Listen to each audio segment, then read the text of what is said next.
We have been petitioning our senator from my district in regards to various, things here and there. And I remember walking up to the senator and saying, hey, I'm a part of your constituency. Community members and leaders, we've been coming to the Capitol trying to rally your office, but we haven't been able to reach you. And she literally pulled out her card, gave it to me as she was walking away and say, contact my office. And that made me feel invincible. That made me feel like she would have cared less about what I wanted to talk to her about, because it gave me an opportunity to really look at sustainability of our community and really look at, where we were getting resources from and why we weren't addressing the root cause of a lot of the challenges and issues that, we have seen over the years, right? And that's how I got involved in, going to the Capitol and lobbying for housing resources, small businesses resources, and realizing a lot of this resources we didn't have access to them for various factors that played into it.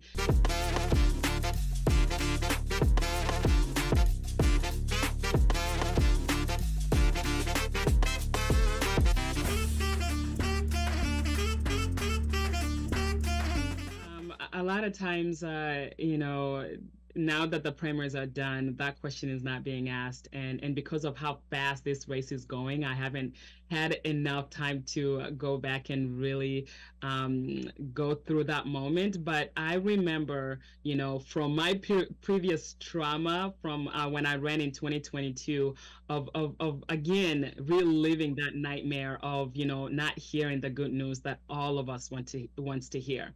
But I remember that night, my team came out first, and I remember them saying, Huldah, this time is different. We did it. And it was like just this wave of relief, of emotion, of just this heavy lift that has been sitting on my chest all of a sudden has lifted. And it was a special moment, not only to share with my team, but also I was walking it with my parents, and my parents to be there to, share that with me. I remember my mom literally running circles in the parking lot, just praising God, Kenyan style, right? And people walking around going, is she okay? Do we need to call the police? And not really understanding the magnitude of that. And also understanding that moment possibly determined the outcome of the rest of the race for this district.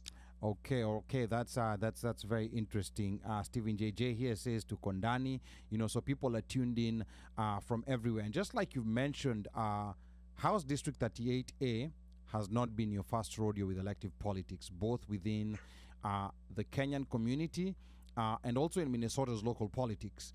Please tell us a bit about your background as far as elective politics is concerned, both from the Kenyan side and also from the Minnesota side.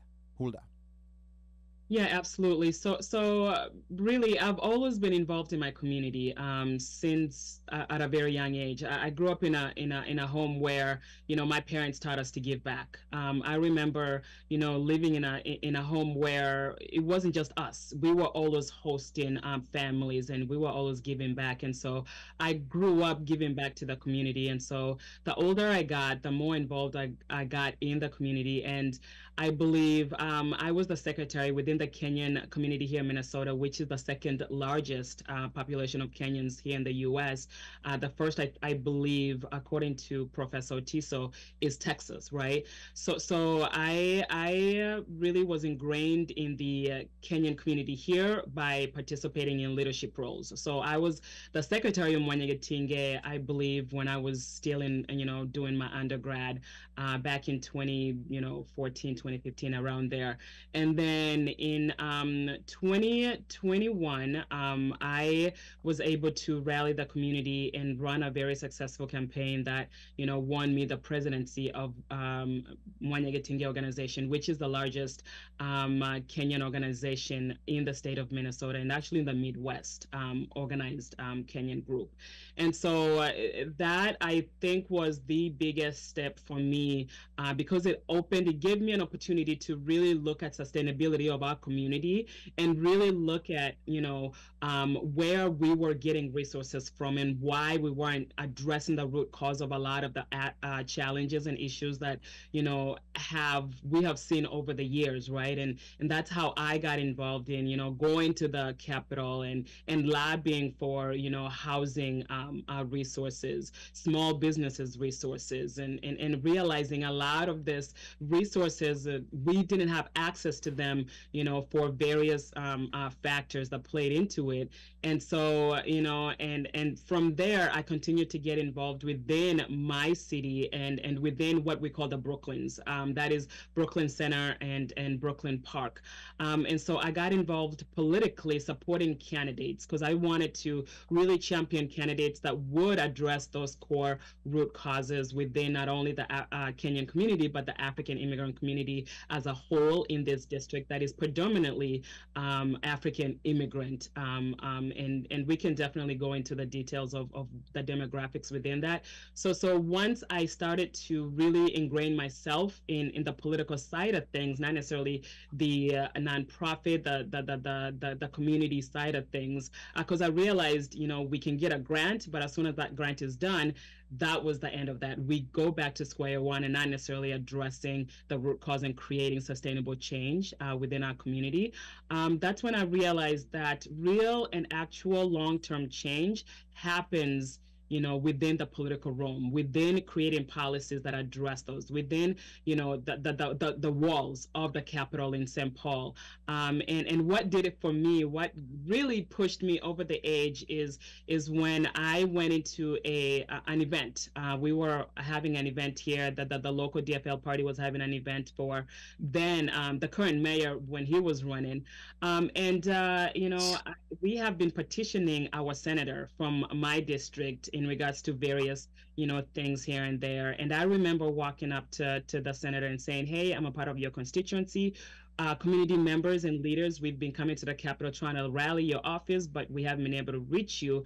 And she literally pulled out her card, gave it to me as she was walking away and say, contact my office. And that made me feel invincible. That made me feel like she would have cared less about what I wanted to talk to her about. So after that, she went up and she announced her retirement and endorsed another individual in that meeting. And that is what did it for me. I was like, this is not how democracy works.